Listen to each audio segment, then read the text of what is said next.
Hola, buenas tardes a todos y todas y bienvenidos y bienvenidas a nuestro evento de hoy. Hoy, como también os he puesto en el chat, lo podéis ver, hablaremos del estudio de fertilidad en un varón. ¿En qué consiste?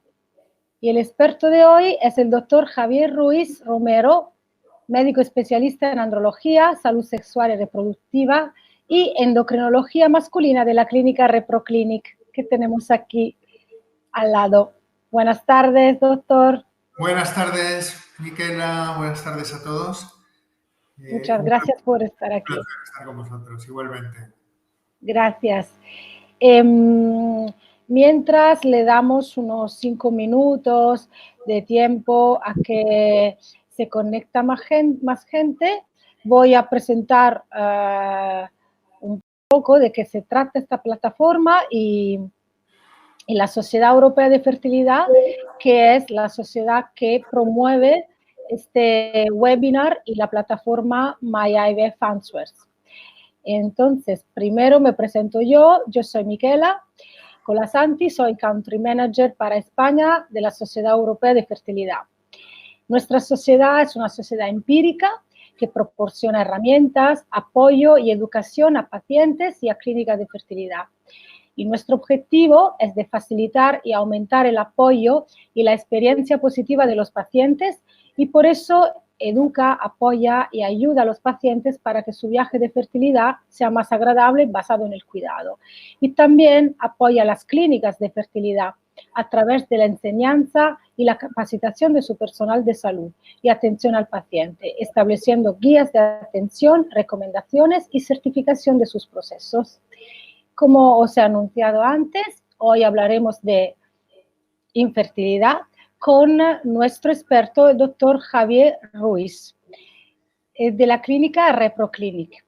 La clínica ReproClinic es un moderno centro de reproducción asistida situado en Barcelona, que desde su apertura ha recibido numerosos premios internacionales por su excelencia en la experiencia del paciente.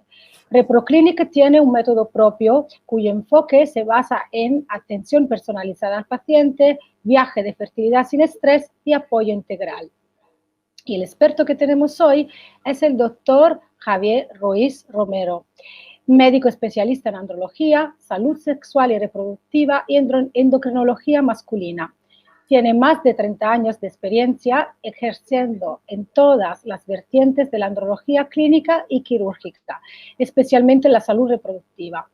Es especialista en formulación magistral personalizada y considera que hay más que adaptar el tratamiento a cada paciente y ayuda a sus pacientes a gestionar las emociones en este complejo mundo de la reproducción asistida.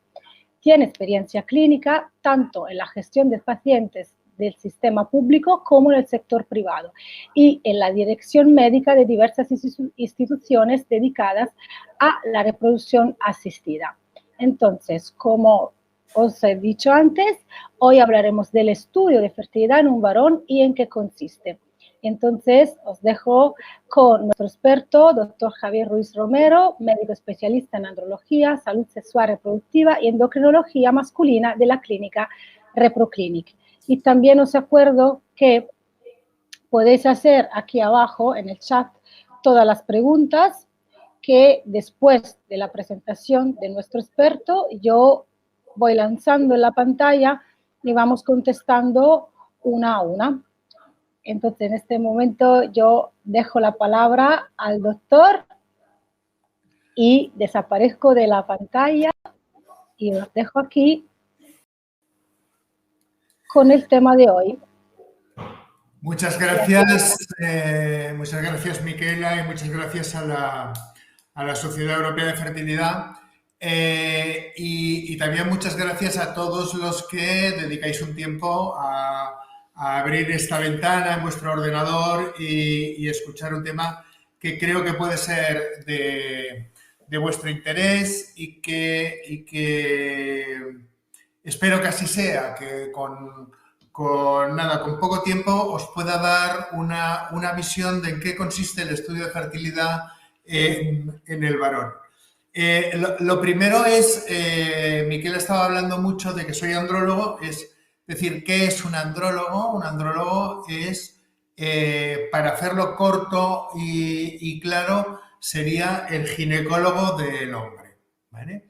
Y aquí es donde tenemos que poner un poco en valor al espermatozoide. Todos somos hijos de un campeón y por lo tanto en los estudios de fertilidad como en las técnicas de reproducción asistida, hemos de poner siempre en valor el papel del espermatozoide y que el espermatozoide es obviamente imprescindible para conseguir el embarazo y por lo tanto lo tenemos que cuidar. Y para cuidar hay que hacer toda una serie de pasos diagnósticos, ¿no? El andrólogo lo que ofrece es no solo evaluar el número y la calidad de los espermatozoides en el seminograma, sino como médico intentar llegar a saber cuál es la patología, la causa de esta alteración seminológica. Siempre digo que el semen, como cualquier fluido corporal, nos habla del estado de salud del paciente. Un análisis de sangre nos dice qué valores tenemos y si estamos bien de salud o no. Pues el semen, los espermatozoides también nos hablan y por lo tanto podemos sacar conclusiones y llegar a diagnósticos, ¿vale?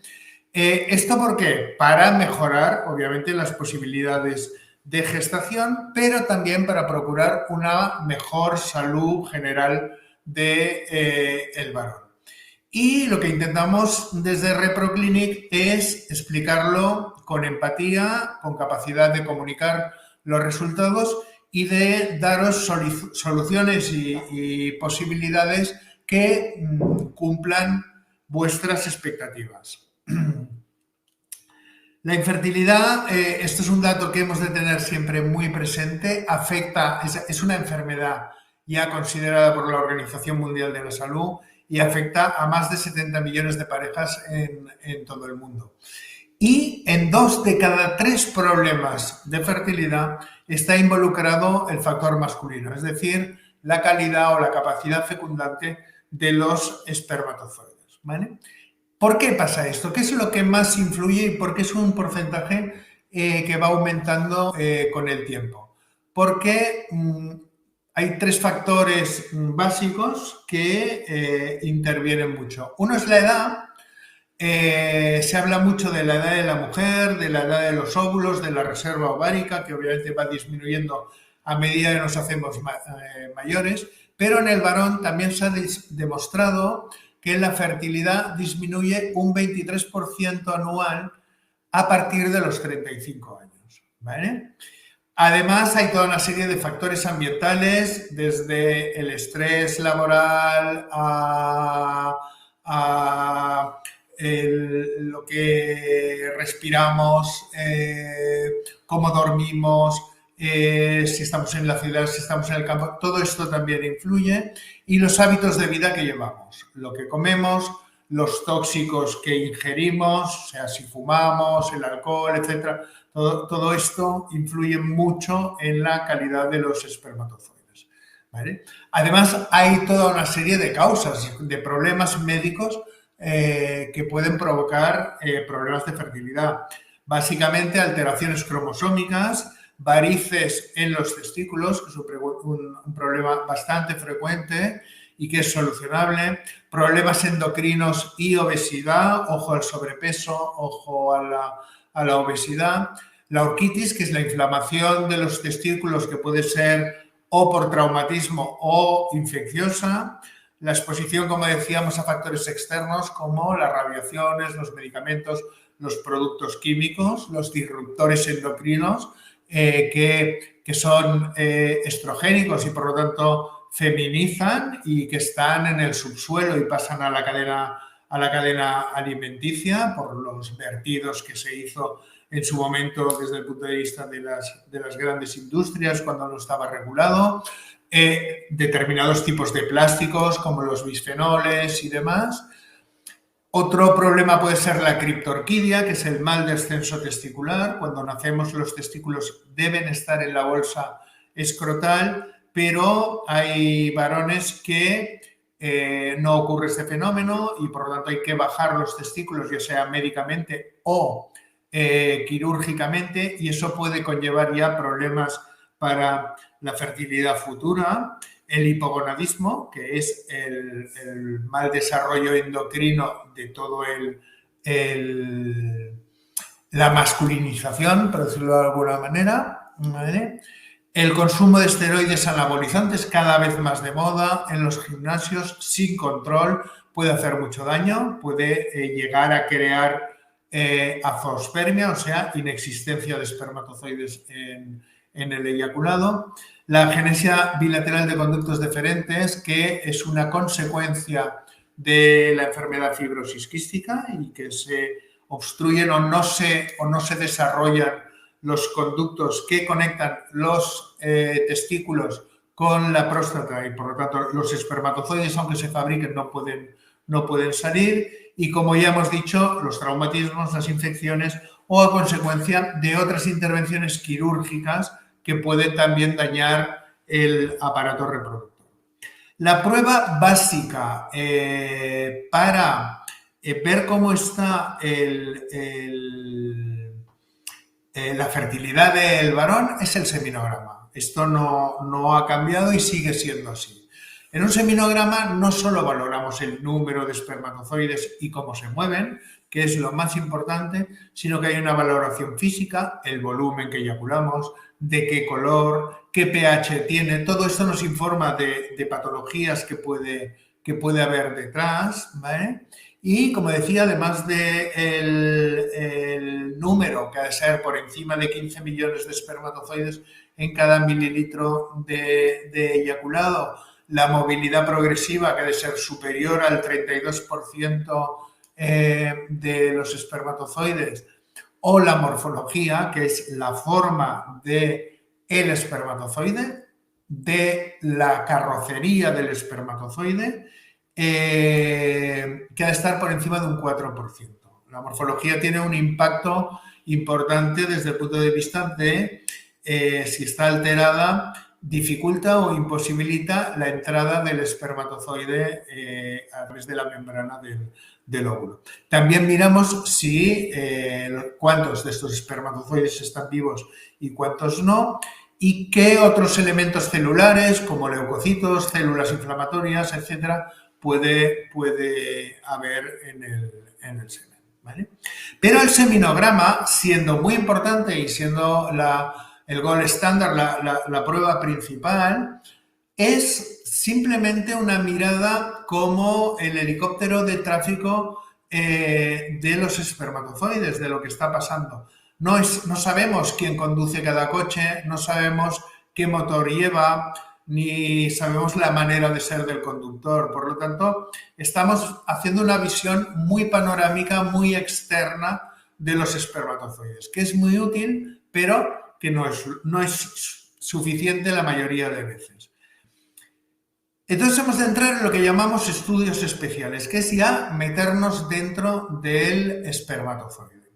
La mayoría de estos factores que os decía, el estrés, la edad, todas las patologías, medicamentos, el varicocele, lo que crea es un estrés oxidativo. Y el estrés oxidativo lo que provoca es básicamente que se dañe las membranas celulares. Pero en este caso hablamos de la membrana del espermatozoide. Imaginemos la membrana como la aduana de un país, ¿vale? Regula la entrada de sustancias. Por lo tanto, va a permitir que entren los nutrientes y expulsa a los tóxicos que no nos interesan, ¿vale? Cuando por efecto del estrés oxidativo, de la oxidación de la membrana, esta permeabilidad de la membrana se altera, se invierte este flujo y lo que ocurre es que perdemos gendarmes, perdemos barreras de la aduana y entran tóxicos y se expulsan nutrientes. Por lo tanto, os lo cuento un poco como dibujos animados, para que lo entendamos fácil y rápido. Lo que esto provoca es el caos celular. Y este caos celular acaba afectando al núcleo del espermatozoide, que es donde tenemos las cadenas de ADN. ¿Va a cambiar el contenido genético de ese ADN? No. Pero lo que va a ocurrir es que el ADN se va a fragmentar, se va a romper en trocitos. ¿Y eso qué quiere decir? Quiere decir que cuando la cadena de ADN del espermatozoide se va a unir a la cadena de ADN del óvulo, ¿vale?, puede reconstruir bien el puzzle de estos fragmentos de ADN masculino o no. Si lo reconstruye bien, pues dará lugar a una gestación evolutiva.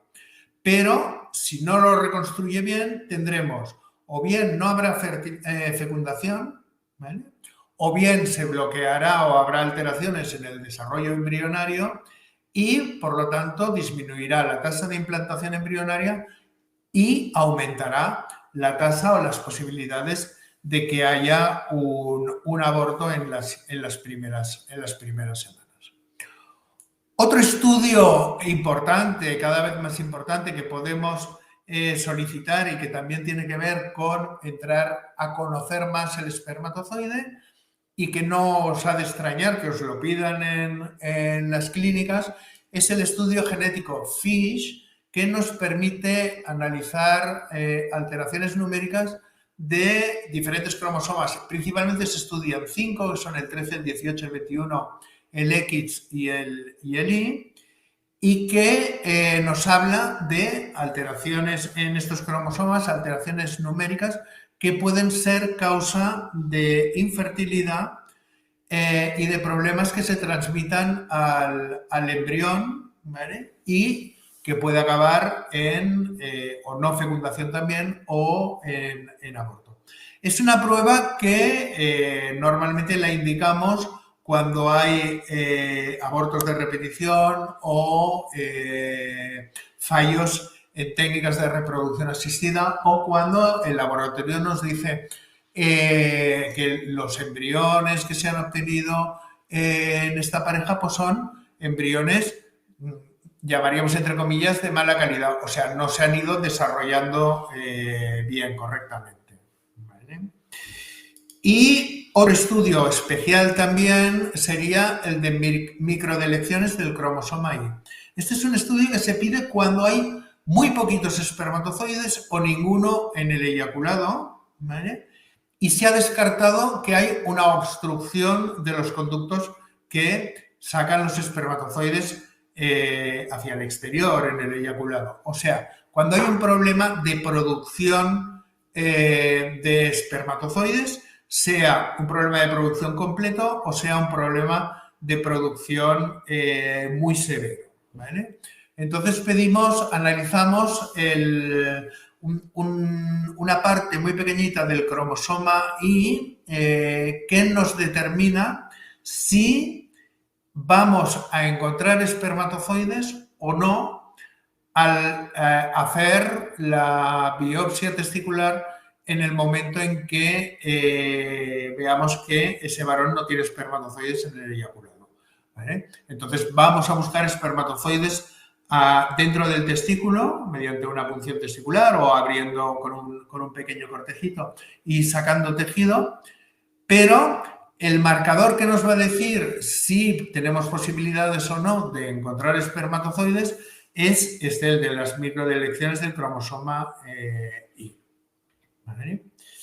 De tal manera que si la microdelección es la AZFA, pues ya sabemos que aunque hagamos la biopsia, no vamos a encontrar espermatozoides y por lo tanto podemos ahorrar la cirugía a ese varón y buscar otras soluciones, ¿vale? Si la alteración está en la zona B, en la zona C o en la zona D, es posible encontrar espermatozoides. En la C más que en la B y en la D más que en la C. Por lo tanto, es un muy buen indicador en los casos en que hay muy poquitos espermatozoides en el eyaculado o no hay ninguno, ¿vale?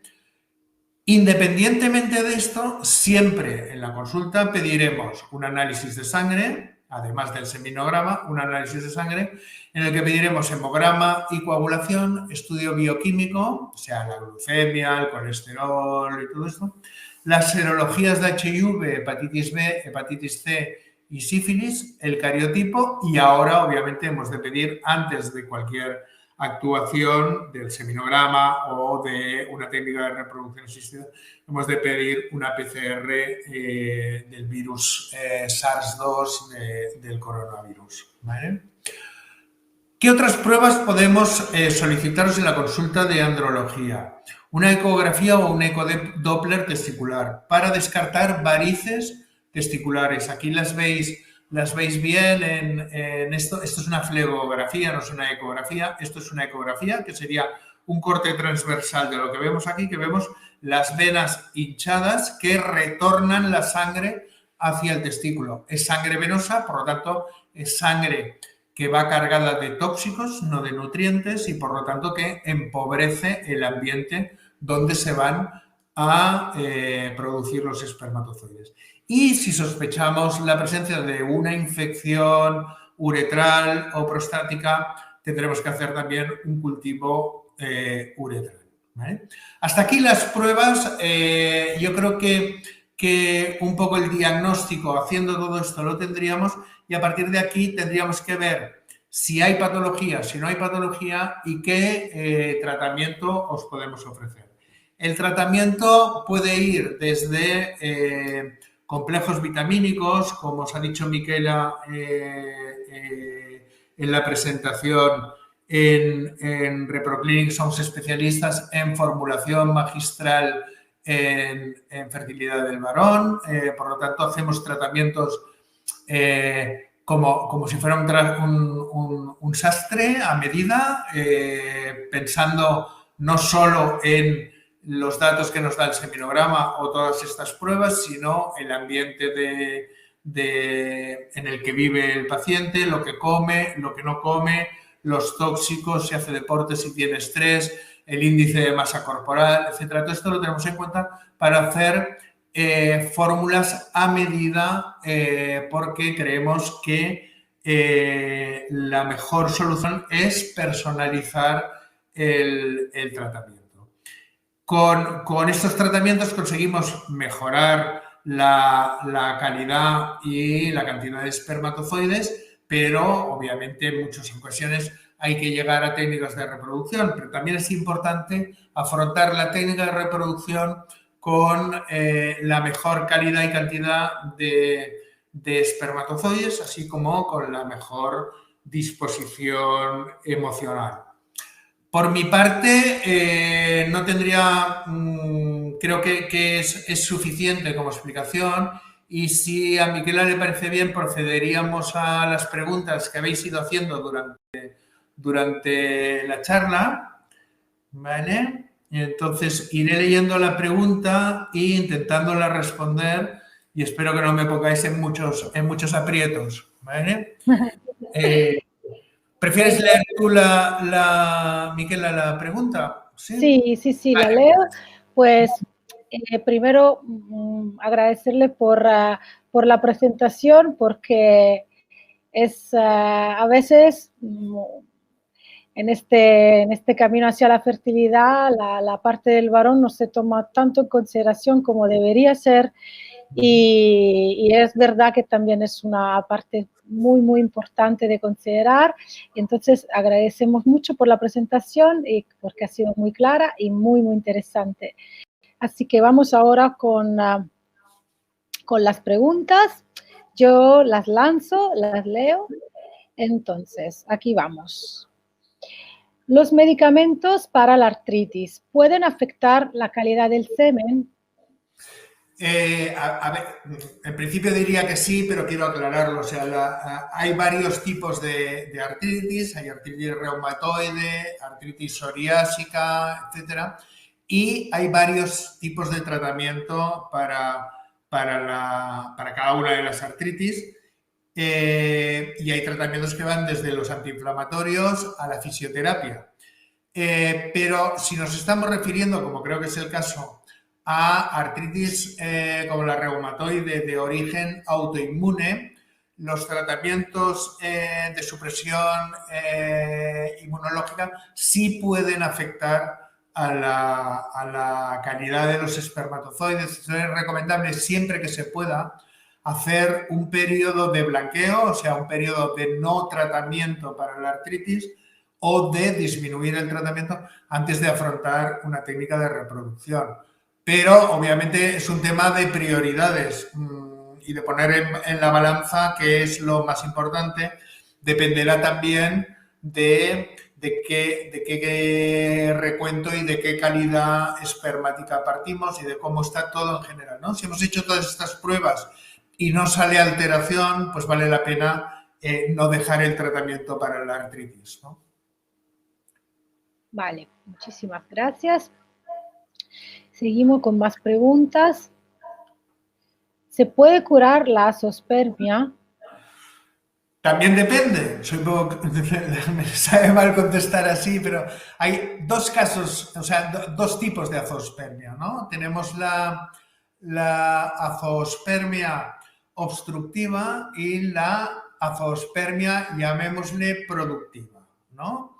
Si es un problema productivo y los espermatozoides no se fabrican, y al 100% no se fabrican, que sería el caso ese que os ponía de la microdelección del cromosoma Y en que salía la zona A afectada. Aquí sabemos seguro que no va a haber espermatozoides. Esto no tiene solución. ¿Por qué? Porque quiere decir que las células que forman espermatozoides no existen, ya desde el punto de vista congénito. Nunca han existido y no podemos devolverlas, ¿vale? Si estamos en cualquiera de los otros tipos, ¿vale? Aunque sean azoospermias productivas, yo siempre aconsejo hacer un tratamiento para estimular la producción y si los espermatozoides salen eyaculado, si son muy poquitos, se pueden congelar, se pueden aprovechar, o si no se pueden congelar, intentar hacerlo la técnica de reproducción en fresco, a la vez que se hace la punción de los folículos para obtener los ovarios en la fecundación in vitro. Y si no, pues ya ir directamente a la biopsia testicular y ir a buscar espermatozoides, pero sabiendo que van a existir y sabiendo que hemos hecho un tratamiento estimulativo para que salgan. En el caso de la azoospermia obstructiva, o sea, quiere decir cuando los conductos están obstruidos, ¿vale? Lo primero que intentamos es tratamiento antiinflamatorio para desobstruir, porque aquí juega mucho el tiempo. Si la obstrucción es una obstrucción por traumatismo, por inflamación y han pasado pocos meses, muchas veces con tratamiento antiinflamatorio podemos darle la vuelta. Si es una obstrucción porque faltan los conductos deferentes, como hemos dicho en la fibrosis quística, o porque ha habido una cirugía, como puede ser una vasectomía, que se han cortado estos conductos, pues siempre se puede ir a buscar espermatozoides al testículo con la seguridad de que vamos a encontrar espermatozoides, con lo cual aquí ya vamos mucho más tranquilos y mucho más seguros, ¿vale? En el caso de la vasectomía existe otra posibilidad. Si han pasado menos de 6-7 años, máximo 10 de la vasectomía, se puede intentar la vasovasostomía microquirúrgica, que es reempalmar los conductos deferentes, o sea, volveros con microcirugía, los volvemos a unir para esperar que vuelva a ser permeable en la vía, vuelvan a salir espermatozoides en el eyaculado, pero obviamente aquí tenemos un factor que es el factor tiempo, porque para que todo esto suceda han de pasar por lo menos 6, 9, 12 meses. Vale, perfecto. He contestado también la pregunta si se puede revertir la vasectomía. Entonces tenemos... Esta está contestada, ¿no? Ya en la anterior ya queda contestada, ¿no? Sí, se puede revertir la vasectomía con la vasovasostomía microquirúrgica y en caso de que no se pueda, porque ya han pasado más de 10 años o porque alguna patología lo desaconseje, se pueden ir a buscar espermatozoides mediante biopsia al testículo con la certeza de que vamos a tener espermatozoides para afrontar una fecundación in vitro. Perfecto, muchas gracias. Seguimos con otra pregunta. Mi marido es cocinero y desde siempre trabaja en ese ámbito. ¿Es verdad que el calor extremo de los fuegos del horno afecta la calidad de los espermatozoides? Sí, es uno de los factores laborales que puede afectar a la producción de espermatozoides. El calor extremo y las radiaciones, ¿vale? Básicamente. Entonces, en profesiones como cocinero, como la gente que está en altos hornos, etcétera, lo que aconsejamos es intentar compensarlo con baños fríos. ¿Vale? Esto en invierno da mucha pereza, pero en verano es fácil de hacer.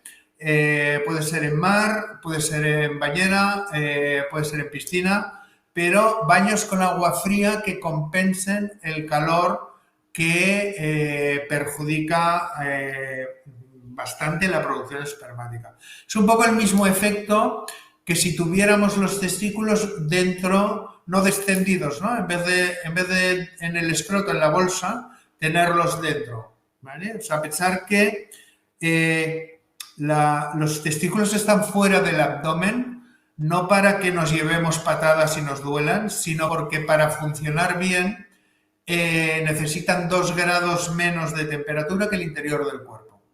Por lo tanto, si la temperatura es mayor, o bien porque no han descendido los testículos, o bien porque los estamos exponiendo por un factor laboral o incluso por deporte, hacer una sauna cada día, etcétera, todo esto está perjudicando porque aumenta la temperatura local y perjudica el funcionamiento del testículo. ¿Cómo compensarlo? Con frío. ¿Vale? Compensando las horas de calor con baños fríos para que el testículo pueda recuperarse un poco. Muchas gracias. Muy claro. ¿Puedo ser infértil si ya he tenido hijos anteriormente? Sí, puede ocurrir. Primero porque o sea, la infertilidad es un problema de pareja, entonces obviamente puede haber un problema en tu pareja. Pero el propio varón puede tener hijos y por lo que sea, por factores ambientales, porque en medio ha habido una patología, porque estrés, etcétera, puede, por la propia edad, va disminuyendo la producción y va aumentando eso que os hablaba, que es la fragmentación del ADN de los espermatozoides. Pensar que a partir de los 35 años todas las células espermáticas empiezan a perder calidad en la membrana de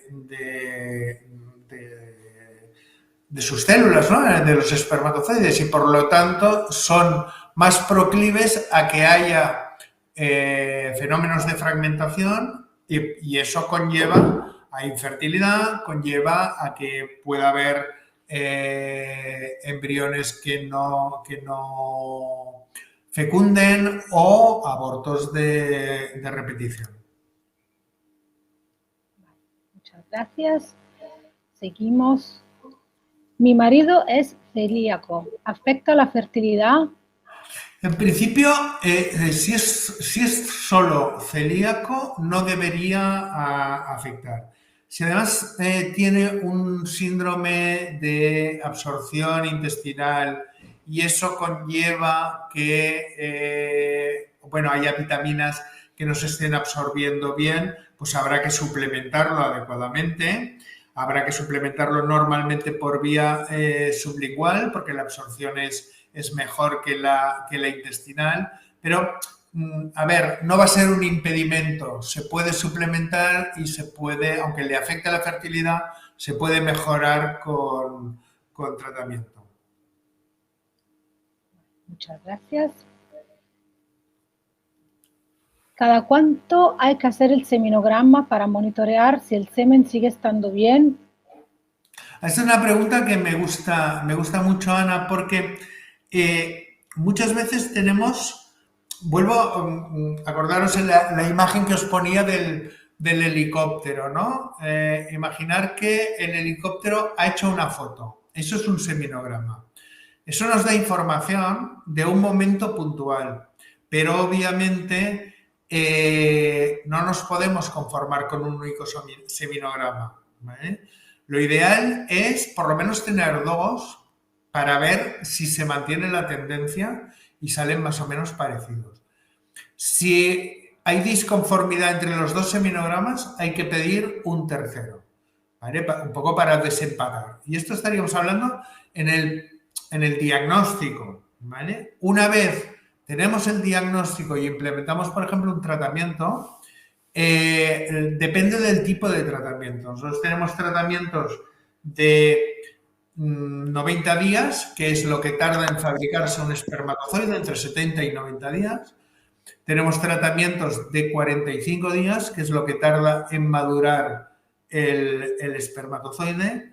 Y tenemos tratamientos de 10, 15 días, que son tratamientos SPEED, para mejorar la capacidad fecundante del espermatozoide en varones que ya van a una técnica de reproducción asistida, ¿no? Entonces, si establecemos un tratamiento, claro, cada tratamiento va a depender de las alteraciones que encontremos en cada varón, del problema de cada hombre, ¿no? Si establecemos un tratamiento de 90 días, lo suyo sería hacer el tratamiento siempre después, el seminograma siempre después del tratamiento. Si es de 45 días, igual, después del tratamiento. Y si es un tratamiento de 10-15 días, no vamos a hacer un seminograma el día antes de la fecundación in vitro. Ya la propia fecundación in vitro nos ha de servir un poco de test, ¿no? Pero es importante tener varios y hacer este monitoreo que nos habla Ana. Creo que es muy, muy importante. Muchas gracias.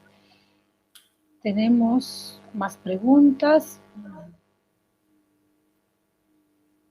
Mi marido, en el momento de dar la prueba del semen para la FIV, tiene un bloqueo y hay muy poca cantidad. ¿Hay otros métodos para conseguir una prueba de semen? Sí, esto es relativamente frecuente. Hay varones que se bloquean, que consiguen poca cantidad o incluso que no consiguen ninguna. Entonces, lo que recomendamos es, uno, recogerlo, claro, lo ideal es en la clínica, pero entendemos que en la clínica con poco estímulo erótico, con la presión que conlleva, con un botecito delante, etcétera, pues son condiciones de estrés. Si esto ocurre, pues hay que recogerlo en casa, con el mejor estímulo erótico posible. Por lo tanto, puede intervenir la pareja siempre que no haya penetración. Y otra posibilidad es recogerlo con penetración utilizando preservativos especiales sin espermicida y entonces ya el mismo preservativo se pone en el botecito y se trae a la clínica, ¿vale? Es una de las posibilidades cuando existen estos bloqueos. Muchas gracias. Aquí tenemos una pregunta que también en la presentación lo ha explicado, pero me han hablado de la técnica FISH. ¿En qué consiste? Bueno, lo hemos hablado un poco, ¿no? El FISH lo que está es una prueba de inmunofluorescencia, ¿vale? Que lo que está es determinando si hay pequeñas alteraciones en determinados cromosomas, que ya he dicho, lo más habitual es el 13, el 18, el 21, el X y el Y, que están relacionadas, estas alteraciones que buscamos, están relacionadas o bien con problemas de que no se generen embriones o bien de que si se generan embriones haya abortos y por lo tanto no haya una gestación evolutiva. Y aquí tenemos también otra pregunta, si la obesidad influye en la calidad del semen. Sí, sería un poco lo mismo que hablábamos del efecto de la temperatura o del efecto de los testículos que no descienden, ¿no? El rodear a los testículos de grasa que, por decirlo de alguna manera, protege el calor y no deja transpirar, hace que el escroto, ya sea grasa de los muslos, grasa del abdomen, del periné, pues hace que el escroto no pueda respirar y por lo tanto no pueda mantener la temperatura ideal, que son, como he dicho antes, 2 grados menos que el interior del cuerpo. Fijaros, seguro que todos los varones lo habéis visto y las mujeres también, seguro, que el escroto cuando hace calor está laxo, ¿vale? Y los testículos tienden a colgar, y cuando hace frío se recoge, ¿vale? Y están contraídos. Esto es precisamente para esto. Está contraído para guardar calor, está laxo para expulsar calor, ¿vale? Cuanta más superficie de bolsa escrotal se expone, más calor se libera. Cuanta menos calor se expulsa y por lo tanto más se conserva la temperatura. Vale, gracias. Vamos. ¿Es fundamental el cariotipo para saber si soy infértil? ¿Cuál es la conexión?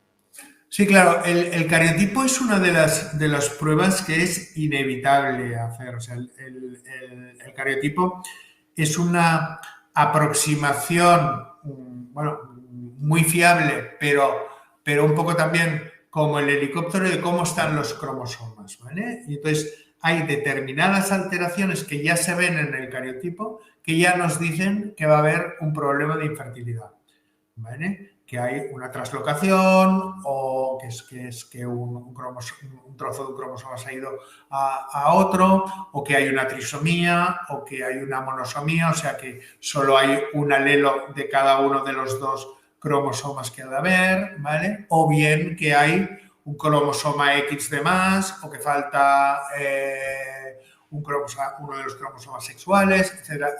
El cariotipo es importantísimo y es absolutamente necesario al inicio de cualquier estudio de reproducción. Tanto en el hombre como en la mujer, ¿eh? O sea, esto sí que es para los dos. Gracias. Tenemos una última pregunta, pero exacto, iba diciendo que quería animaros a escribir más. Pues tenemos otra. Hemos tenido un embarazo con T21 y hemos hecho una interrupción. ¿Habrá que tener en cuenta algo en específico en relación a la parte masculina cuando haremos el próximo intento de FIV? Sí, bueno, y aquí lo que tengo claro es que haría un estudio FISH, ¿vale? Aquí es una indicación clara de hacer un estudio FISH, y en el nuevo intento de fecundación in vitro sí haría un diagnóstico genético preimplantacional específico para solo transferir embriones que no tengan alteraciones cromosómicas, como en este caso, porque luego siempre es preferible no transferir que luego experimentarla o enfrentarte a la experiencia traumática que es una pérdida, un aborto. Por lo tanto, sí, hacer estudio FISH en el varón y diagnóstico genético preimplantacional antes de la fecundación in vitro. Bueno, antes de la transferencia embrionaria, perdón. Muchas gracias. Más preguntas, si queréis. Aquí tenemos otra. ¿Cómo se selecciona el espermatozoide en laboratorio? Bien, hay varios métodos. Clásicamente, los espermatozoides se seleccionan por un procedimiento de gradientes de densidad, o sea, poniéndole una serie de obstáculos a los espermatozoides para que solo pasen los mejores, ¿vale? ¿Qué pasa? Que este tipo de selección requiere unas centrifugaciones que en muchas ocasiones, si el eyaculado no es muy bueno, si el seminograma no es muy bueno, pues pueden llevar también a aumentar la fragmentación, etc. Y cada vez estamos viendo y se está imponiendo más hacer la selección espermática con microchips de selección, ¿vale? Estos son circuitos en los que se pone el semen sin tenerlo que centrifugar nada, se ponen los espermatozoides y los espermatozoides van discurriendo por unos microcanales y estos microcanales, por decirlo de alguna manera, solo los superan los espermatozoides que tienen buena movilidad y movilidad rectilínea y buena forma. Por lo tanto, ponemos un pocillo, luego hay una serie de microcanales, todo es microscópico, obviamente, eso lo cuento así como si fuera una autopista, pero todo es microscópico, y otro pocillo final al que llegan solo los espermatozoides que son hábiles y que son buenos para la técnica de reproducción asistida. En este caso sería para la fecundación in vitro. Hay otras maneras de seleccionarlos. Se pueden seleccionar mediante lo que llamamos columnas de anexina, que es una selección magnética.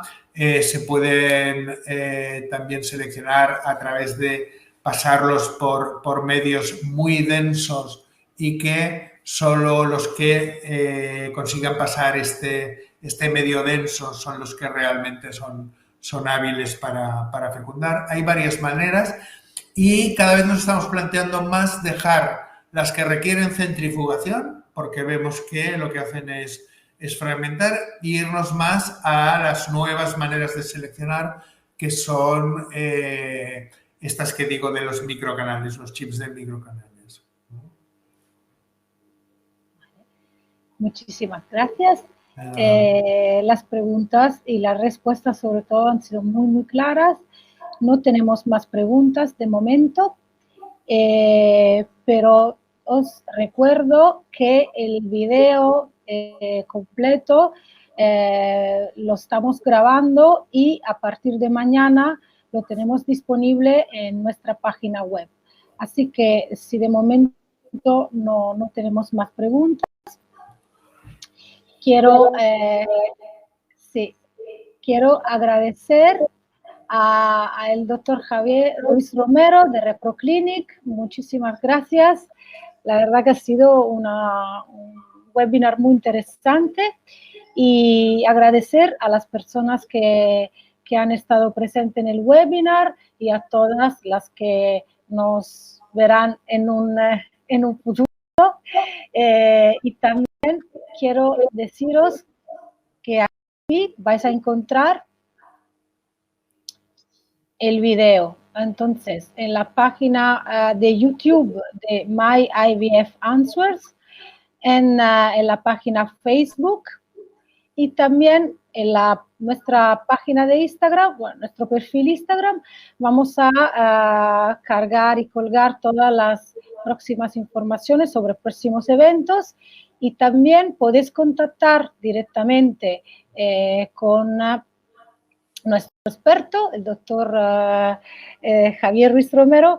En nuestra página tenemos su página de perfil de autor y ahí hay un pequeño formulario donde podéis contactar con él, hacer más preguntas si tenéis más preguntas o ir directamente a ver el doctor a su clínica de ReproClinic aquí en Barcelona y bueno, conocer también la clínica. Y también os informo que en nuestra página web tenemos también un perfil dedicado a ReproClinic donde podéis encontrar más información, mucho más larga de la presentación que he hecho yo antes.